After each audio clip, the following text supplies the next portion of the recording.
దేవుని ఘనమైన నామమునకు స్తోత్రములు.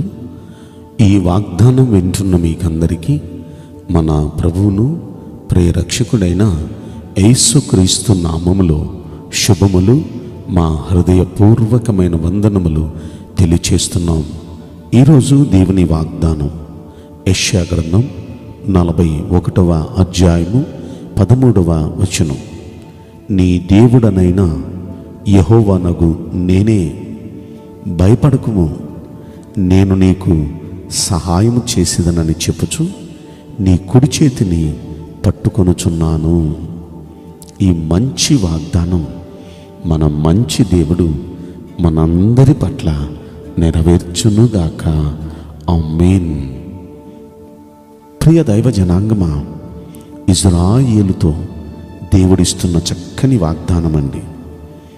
ఈ వాగ్దానాన్ని మనం గమనిస్తే ఆయన అంటున్నారు, నీ దేవుడనైన యెహోవాను నేనే చెప్తున్నాను ఈ మాట, భయపడొద్దు, నేను నీకు సహాయం చేస్తా, నీ కుడి చేతిని నేను పట్టుకుంటా. ఎంత అద్భుతమైన వాగ్దానం! ఆ పైన కూడా ఎన్నో చక్కని మాటలు, ఆ కింద కూడా ఎన్నో చక్కని మాటలు ఈ అధ్యాయంలో మనం చూస్తాం. 14వ వచనంలో మనం చూస్తే అక్కడ అంటాడు, పురుగు వంటి యాకోబు, స్వల్ప జనమగు ఇజ్రాయేలు, భయపడకుము, నేను నీకు సహాయము చేయుచున్నాను అని యెహోవా సెలవిస్తున్నాడు. అద్భుతమైన మాట కదా. అయితే ఎవరితో చెప్తున్నాడు? ఇక్కడ క్లారిటీ వచ్చేసింది. పురుగు వంటి యాకోబు. యాకోబు అంటే అంతకుముందు మార్పు చెందని వ్యక్తి, ఒక మామూలు సీదాసాదా మనిషి, ఒక మోసగాడిగా, ఒక దేవునికి వ్యతిరేకమైన పనులు చేస్తున్న ఒక వ్యక్తిగా ఉన్నాడు యాకోబు. అయితే ఆ యాకోబు ఇజ్రాయేలుగా మారాడు. అందుకే అన్నాడు, పురుగు వంటి యాకోబు, స్వల్ప జనమగు ఇజ్రాయేలు. నువ్వు పురుగు లాంటి వాడు కావచ్చు, మీరు స్వల్ప జనం కావచ్చు, కానీ మార్పు చెందారు.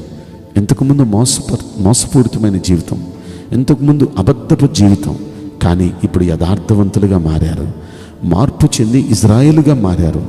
కాబట్టి భయపడద్దు, మీరు, మీకు నేను సహాయం చేస్తాను అని యెహోవా సెలవిస్తున్నాడు.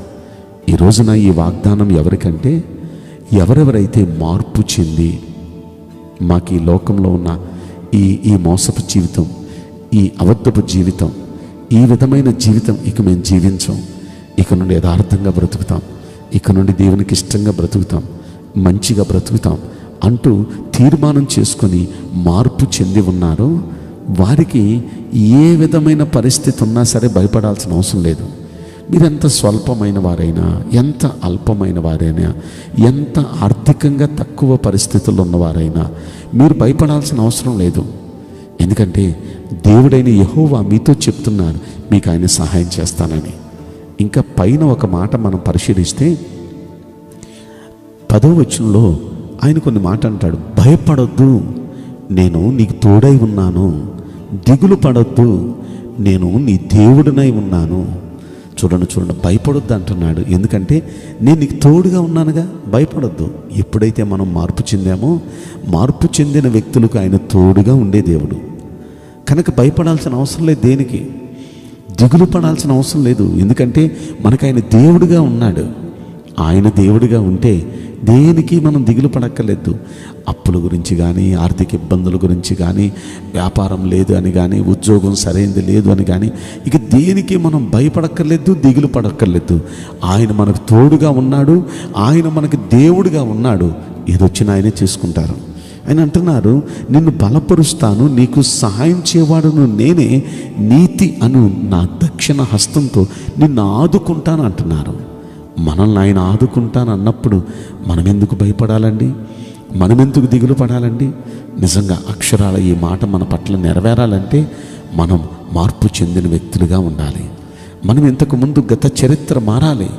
ఇంతకుముందు మాట తీరు, ఇంతకుముందు పద్ధతులు, ఇంతకుముందు మనం ఎలా నడిచామో ఆ పద్ధతి కాకుండా ఒక నూతనంగా మార్పు చెందిన వ్యక్తులుగా మనం ఎప్పుడైతే మార్పు చెందుతామో మన జీవితంలో నూతన కార్యాలు చేయడానికి ప్రభు సిద్ధంగా ఉన్నాడు. నూతన కృపలతో నింపి, నూతన దీవెనలతో నింపి, నూతన ఆశీర్వాదాలు ఇవ్వటానికి నిజంగా ఆ విధంగా ధైర్యపరిచిన ఆ దేవుడు ఆ ఇజ్రాయేలీల గురించి మాట్లాడుతూ అంటాడు ద్వితీయోపదేశకాండంలో ఆఖరి అధ్యాయంలో, అబ్బా ఇజ్రాయేలు, నీ భాగ్యం ఎంత గొప్పదయ్యా, యెహోవా రక్షించిన నిన్ను పోలినవాడు ఎవడున్నాడయ్యా, అసలు నిన్ను పోలినవాడే ఎవడు లేడు, అంత భాగ్యవంతుడు అనే మాట మనం 33వ అధ్యాయం ద్వితీయోపదేశకాండంలో 29వ వచనంలో మనం చూస్తాం. నిజంగా ఇజ్రాయేలీలకి దేవుడిచ్చిన భాగ్యం అంతా ఇంత అని కాదు, వారిని పోలిన వారు కూడా ప్రపంచంలో ఎవరు లేరు, అంతగా దేవుడు వారిని ఆశీర్వదించాడు. ఈ రోజున మనం కూడా అదే దేవుని నమ్ముకున్నాం, అదే దేవుని బట్టి మార్పు చెందాం. మార్పు చెందిన వారంటే దేవునికి ఎంతో ఇష్టం. వారికి తోడుగా ఉంటాడు, వారికి దేవుడిగా ఉంటాడు, వారికి సహాయం చేస్తూ ఉంటాడు, ఆదుకుంటూ ఉంటాడు. ఇవన్నీ అక్షరాల ఈ వాగ్దానం వింటున్న మనందరి జీవితంలో మన మంచి దేవుడు నెరవేర్చునుగాక. ఆమేన్. నేను మీకోసం ప్రార్థన చేయబోతున్నాను. పరిశుద్ధుడా, ప్రేమగల యేసురాజా, మీ పరిశుద్ధ బంగారు పవిత్రమైన నామమునకు నిండు మనసుతో కోట్ల కొలదిగా స్తుతులు స్తోత్రములు వందనాలు చెల్లిస్తున్నాం.